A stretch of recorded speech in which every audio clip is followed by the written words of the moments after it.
بسم اللہ الرحمن الرحیم، ایاک نعبد و ایاک نستعین۔ ناظرین، میں ہوں عرش اور آپ دیکھ رہے ہیں میرے یوٹیوب چینل۔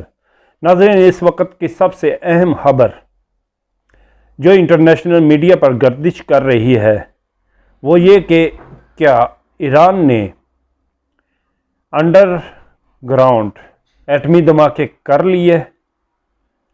کیا ایران ایٹمی طاقت بن چکا؟ ایک برطانوی صحافی جو برطانیہ کے سابق رکن پارلیمنٹ بھی ہیں، جارج ڈانوے، ان کا کہنا ہے کہ کل رات ایران میں آنے والا 5.2 شدت کا زلزلہ اس بات کی نشاندہی کرتا ہے کہ ایران نے کل رات نیوکلیئر ٹیسٹ کر لیا ہے۔ جیسے جیسے ایران اور اسرائیل کی جنگ میں شدت آتی جا رہی ہے، تہران کو یہ خطرہ محسوس ہو رہا ہے کہ اس کی سلامتی کے لیے نیوکلیئر ٹیسٹ بہت ضروری ہو چکا ہے۔ ایران کو امریکہ کی طرف سے بھی حملہ کرنے کی دھمکی دی جا رہی ہے، جس میں یورپی ممالک بھی امریکہ اور اسرائیل کی سپورٹ کے لیے ایران کے اوپر حملہ کرنے کے لیے تیار بیٹھے ہیں۔ ایران کو اپنے ملک کی سلامتی کی خاطر یہ حملہ کرنا ضروری ہو گیا تھا۔ کل رات علی خامنئی کو رکن پارلیمنٹ نے یہ کہا کہ ملک کی سلامتی کی خاطر آپ ہمیں اجازت دیں کہ ہم نیوکلیئر دھماکے کریں، کیونکہ ہمارے پاس وقت بہت کم ہے اور پوری صہیونی طاقت ایران کے خلاف برسر پکار ہے۔ اگر ہم نے نیوکلیئر دھماکے نہ کیے تو ممکن ہے کہ ایران کی سلامتی کو خطرہ درپیش ہو، جس پر سپریم لیڈر خامنئی نے انہیں دھماکوں کی اجازت دی، اور انٹرنیشنل میڈیا میں یہ شور و گل ہے کہ کل رات ایران نے ایٹمی دھماکے کر لیے ہیں۔ تو ایران کی طرف سے کسی قسم کا کوئی جواب نہیں دیا جا رہا۔ یاد رہے کہ جب شمالی کوریا نے دھماکے کیے تھے تو اس وقت زلزلے کی شدت 6.2 شدت کا زلزلہ محسوس کیا گیا تھا۔ اس لیے اب 5.2 شدت کا زلزلہ ایران کے قریبی نیوکلیئر ریئیکٹر کے قریب یہ زلزلے کی شدت اس بات کا ثبوت ہے کہ ایران ایک ایٹمی طاقت بن چکا ہے۔ دوسری طرف CTBTO ایک ادارہ جو دنیا میں کہیں بھی زلزلہ آئے تو اس کی نگرانی کرتا ہے، وہ اس چیز کا جائزہ لے رہے ہیں کہ کیا ایران نے کل رات نیوکلیئر دھماکے کیے ہیں، یا یہ زلزلہ جو 5.2 پر شدت کا آیا ہے یہ ایک نارمل ویو تھی۔ انٹرنیشنل ادارے یہ بھی دیکھ رہے ہیں کیا یہ ایک مصنوعی زلزلہ تھا جو اسرائیل کی طرف سے ایران کے ایٹمی سیکٹر کے قریب کیا گیا۔ اس کے علاوہ ایران کی جانب سے جنگ کے 8ویں روز آپریشن وعدہ صادق سوم کی 14ویں لہر میں جنوبی اسرائیل میں میزائلوں سے حملہ کیا گیا، جس سے متعدد عمارتیں ملیہ میٹ ہو گئی۔ مزید درجنوں افراد کے زخمی ہونے کی اطلاعات ہیں۔ جیسا کہ میں بتا چکا ہوں کہ مائیکروسافٹ کا دفتر بھی تباہ برباد ہو چکا ہے۔ اسرائیلی فوج نے میزائل روکنے میں ناکامی کا اعتراف کرتے ہوئے سسٹم میں ممکنہ خرابی کو اس کی وجہ قرار دیا ہے۔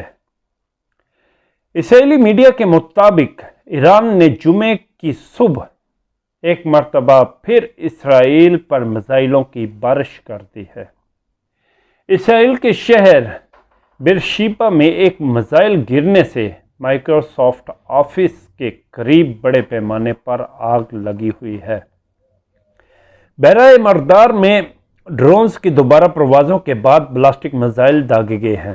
حملے میں کسی کے ہلاک ہونے کی اطلاعات نہیں ملی، البتہ جنوبی اسرائیل کے علاقے بیرشیبا میں سینکڑوں گاڑیوں کی تباہی کی اطلاعات ہیں۔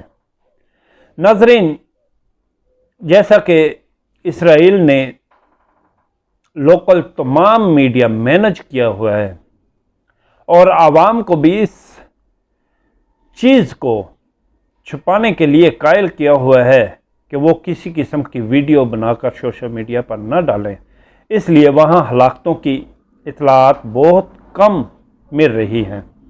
لیکن حقیقت میں اسرائیل کا کیپٹل تل ابیب آدھے سے زیادہ تباہ برباد ہو چکا ہے۔ آپریشن وعدہ صادق سوم کے تحت میزائل حملے کی 14ویں لہر میں اسرائیلی فوج کے کمانڈر انٹیلیجنس ہیڈ کوارٹر کو نشانہ بنایا گیا، جس میں اسرائیل کی تقریباً اعلیٰ فوجی قیادت کے افسران ہلاک ہوئے۔ اس کے علاوہ جنوبی اسرائیل میں ایرانی حملے کے بعد بیرشیبا کا ریلوے اسٹیشن بند کر دیا۔ شہریوں کو متاثرہ مقامات سے دور رہنے کی ہدایت کی گئی۔ آپریشن وعدہ صادق سوم کے تحت اسرائیل پر دوبارہ میزائل داغے اور ڈرون حملے کیے، جن سے فوج کے کمانڈر اور انٹیلیجنس ہیڈ کوارٹر کو نشانہ بنایا گیا۔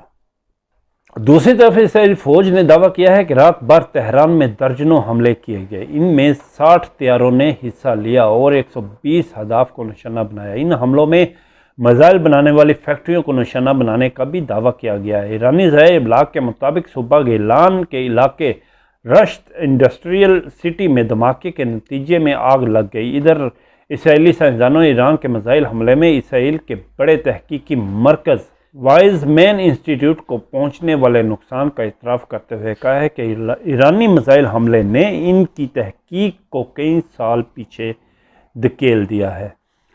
یہ ہے وہ اصل خبر جو ایران نے اپنے سائنسدانوں کا بدلہ قرار دیا ہے۔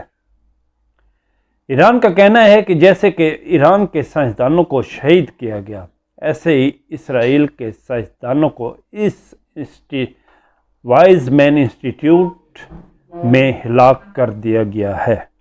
ناظرین، اگر دیکھا جائے تو نقصان ایران اور اسرائیل کا دونوں طرف سے بہت زیادہ ہو رہا ہے۔ اس لیے اس لڑائی کو روکنے کے لیے جنرل عاصم منیر اور امریکی صدر ڈونلڈ ٹرمپ کی ملاقات میں یہ بات واضح کی گئی کہ اگر یہ جنگ بڑھتی ہے تو عمران خان کو جیل سے باہر لایا جائے گا، اور عمران خان کیونکہ ایران کے بہت قریب ہیں اور وہ ڈیل کرنے میں اہم کردار ادا کر سکتے ہیں، اس لیے جنرل عاصم منیر کو فوری طور پر عمران خان کو رہا کر کے نہ صرف رہا کرنا ہے بلکہ عمران خان کو سسٹم میں واپس لا کر اس جنگ کو رکوانا ہے۔ یہ تھی وہ ڈیل جو